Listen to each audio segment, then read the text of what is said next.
أحلى وألذ وأطعم بيتزا منزلية بحشوة متميزة جدا، مختلفة تماما عن أي حشوة بيتزا ممكن تكونوا دقتوها قبل كده، وعجينة بيتزا ممتازة جدا وهشة جدا. هي البيتزا المنزلية اللي على طريقتي. لو أول مرة تشوفوني، أنا الدكتورة سهى. أتمنى تشتركوا في القناة وتعملوا لي لايك وشير. هننزل في بولة بمعلقة كبيرة من الخميرة الفورية، وعليها معلقة كبيرة من السكر وكوباية من المية، وهندوبهم كويس مع بعض، وننزل عليهم بمعلقتين كبار من الدقيق علشان نكون حاجة اسمها البولش اللي بتساعد على هشاشة العجينة أو أي عجينة. وهندوبهم كويس ونغطي عليهم ونسيب الخميرة بتاعتنا تتفاعل. ولما الخميرة بتاعتنا تتفاعل هننزل عليها بمعلقتين كبار من اللبن البودرة وبيضة، وممكن نستغنى عن البيضة ونحط بدلها معلقة من الزبادي، وهنخلطهم كويس مع بعض. وهنبدأ ننزل بالدقيق بتاعنا، نص كيلو من الدقيق هننزل عليه بالتدريج ونبدأ نعجن، ومعلقة صغيرة من الملح. وهنبدأ في العجن سواء بالعجان أو بإيدينا، ونحط الدقيق بالتدريج لحد ما نخلص كل مقدار الدقيق. هنعجن لمدة حوالي 10 دقايق لحد العجينة بتاعتنا ما توصل للقوام ده وتتكون شبكة الجلوتين، وبتاخد حوالي 10 دقايق. نغطي عليها ونسيبها تخمر. في الوقت ده هنبدأ نعمل الحشوة بتاعتنا. هننزل بمعلقتين من الزيت، أنا استخدمت زيت الزيتون، عليهم بصلاية صغيرة مقطعة صغير هنشوحها لحد ما تدبل. ننزل عليهم بالعصاج، أنا استخدمت العصاج، ممكن أي حشوة تانية، ممكن بسطرمة، ممكن صدوق اللي تحبوه. وهنبدأ نقلب البصل مع العصاج، وبعدين ننزل باتنين طماطم كبار مقطعين صغير، وننزل بفلفل رومي. انا ما كانش عندي فلفل الوان، لكن ممكن نستخدم فلفل الوان اخضر واحمر واصفر. وهنبدأ نقلبهم كويس مع خلطة العصاج.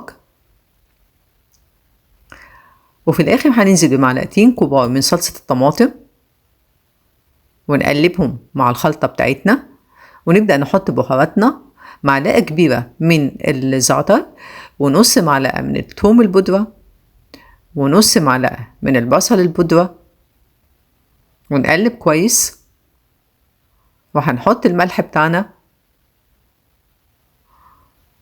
وفي الاخر هنحط معلقة صغيرة من البابريكا المدخنة، بتدي طعم حلو قوي. وكده الخلطة بتاعتنا تكون جهزت بعد ما نضيف لها قطع صغيرة من الزيتون.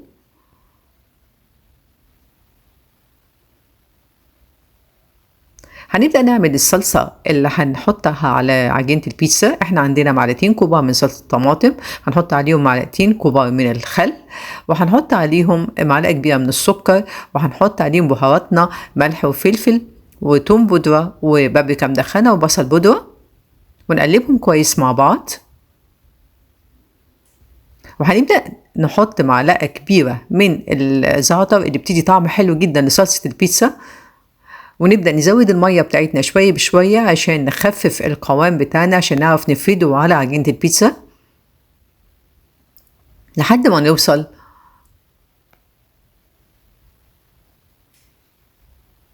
للقوام ده. ولما تخمر العجينة بتاعتنا هنبدأ نطلع منها الهواء ونلمها، وندهن صينية اللي هنحط فيها بالزيت. وهنقسم العجينة بتاعتنا.